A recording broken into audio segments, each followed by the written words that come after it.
Soyez les bienvenus à ce point de presse.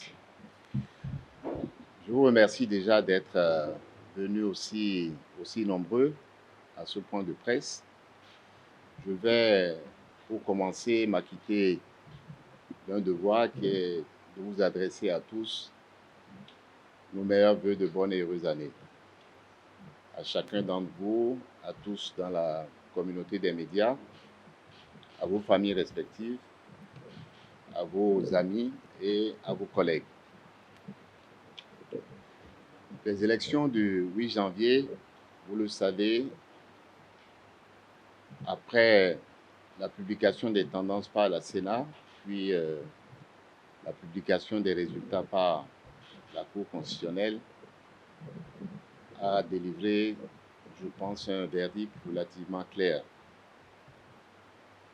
Et ce que nous voulons faire ici, cet après-midi, mes collègues du bureau exécutif national du parti et moi-même, c'est tirer quelques messages de ce scrutin-là.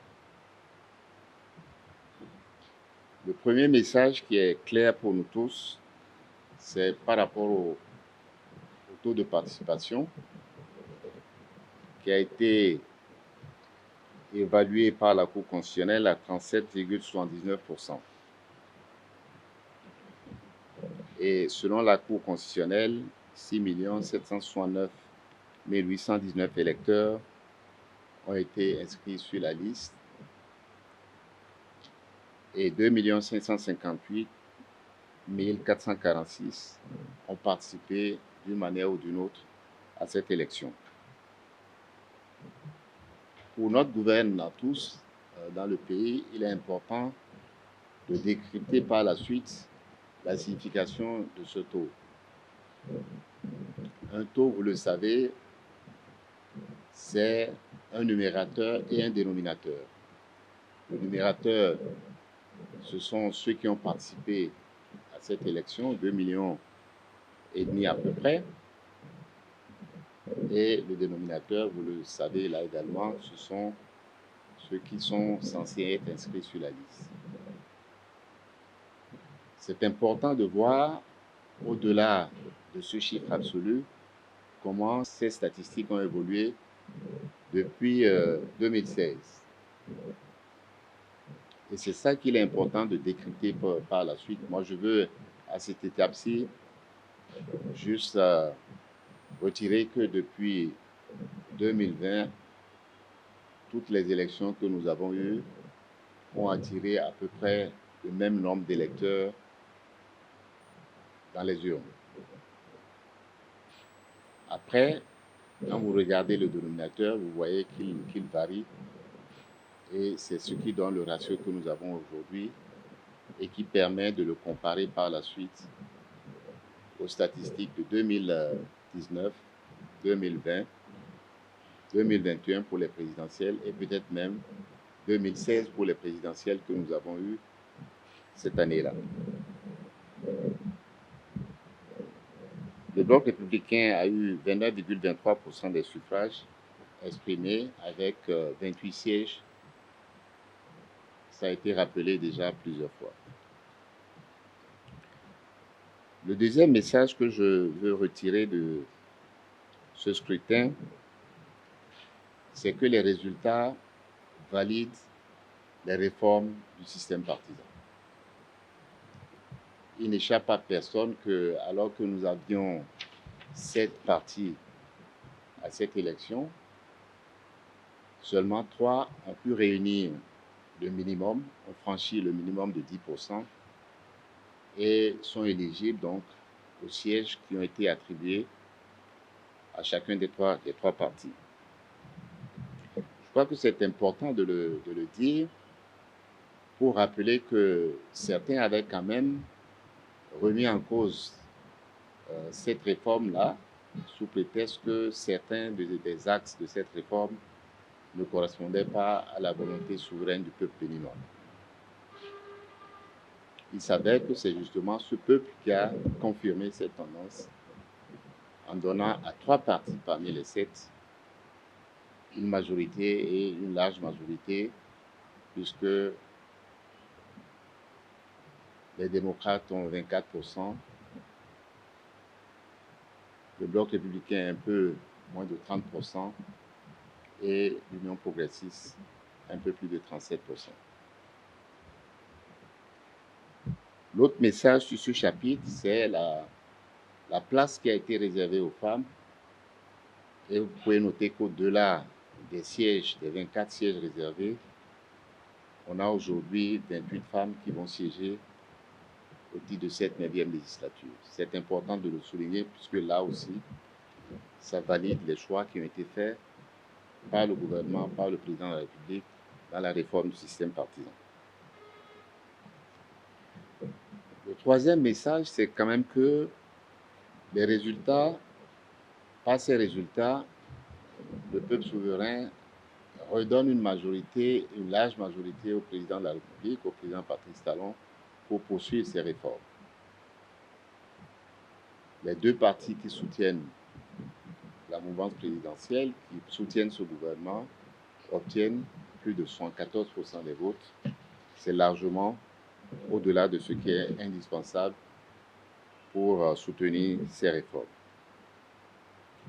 Ces résultats, à n'en point douter, valident donc la gouvernance actuelle et nous pensons qu'elle permet de sécuriser les réformes qui ont été prises et la poursuite de celles qui sont à venir. Le quatrième message que je voudrais souligner, il concerne le parti Bloc républicain.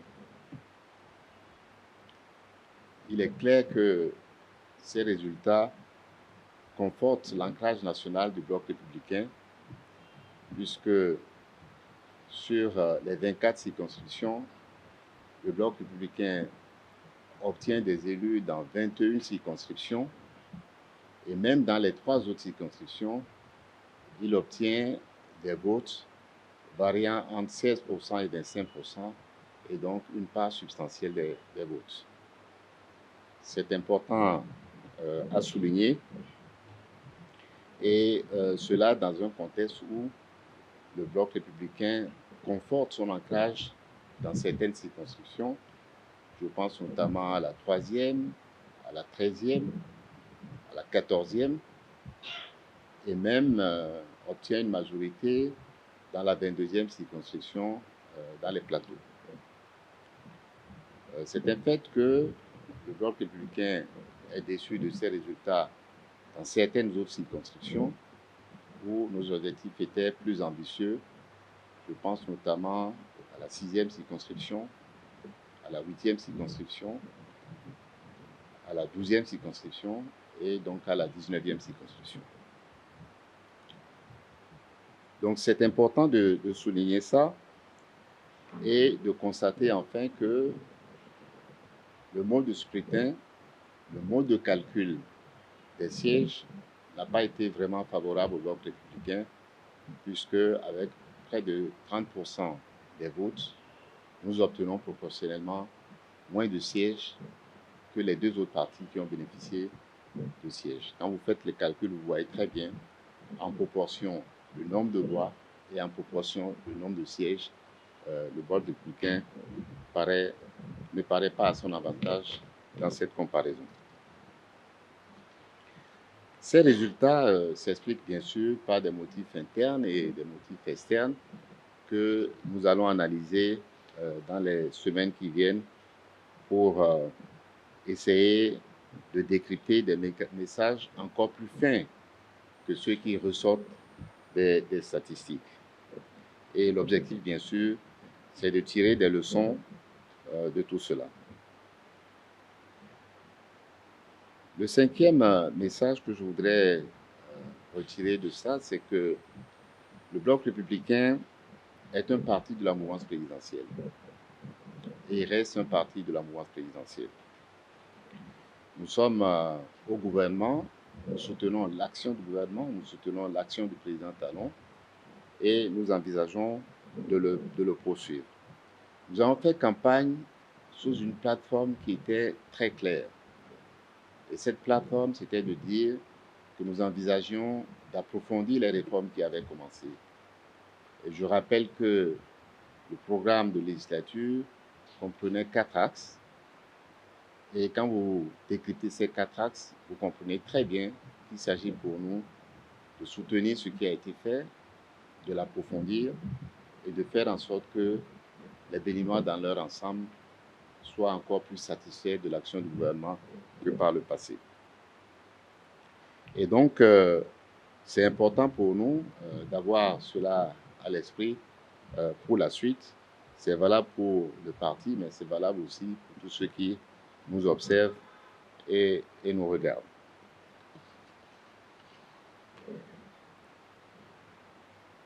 Alors, quelles sont les perspectives immédiates pour le Bloc républicain? Ce qui est immédiat et urgent pour nous, c'est effectivement de décrypter les messages que nous tirons de cette élection-là, commune par commune, circonscription par circonscription. Et donc, le Bureau exécutif national a déjà décidé de ce que, dans les jours qui viennent, dans chaque circonscription, les coordonnateurs de circonscription vont tenir des ateliers pour évaluer la campagne, ses résultats, les critiques et les autocritiques à faire dans la conduite de la campagne pour cette élection-là, et ceci d'ici la mi-février. À la suite de cela, il y aura un atelier national qui permettra d'examiner de manière responsable ce qui a été fait, ce qui a été bien fait, ce qui a été moins bien fait, et comment rebondir de manière efficace et positive pour la suite. Et donc, c'est à cet atelier national que les grandes conclusions vont pouvoir être tirées, et chacun de nous pourra donc en ce moment-là voir qu'est-ce qui s'est passé et quel est le message qui nous est adressé par le peuple béninois à travers cette élection. Enfin, 7e point, ce sont les perspectives pour notre pays, pour la nation béninoise. Bien sûr, nous saluons tous la participation plurielle à cette élection.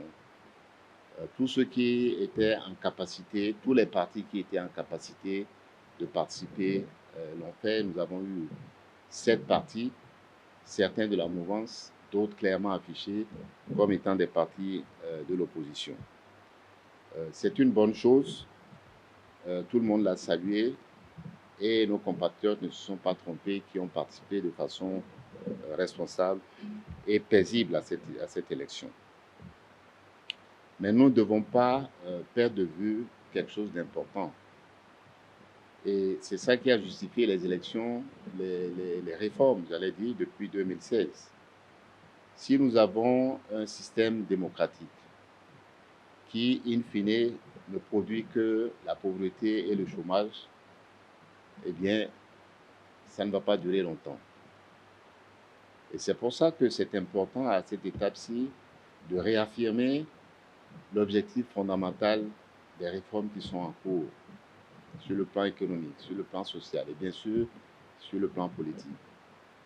C'est de faire en sorte que nous soyons désormais capables de produire de la richesse, de la croissance économique inclusive, qui, bien sûr, va générer des emplois, notamment pour les plus jeunes, faciliter l'autonomisation des femmes et faire en sorte que ce pays progresse, se révèle comme on l'a dit.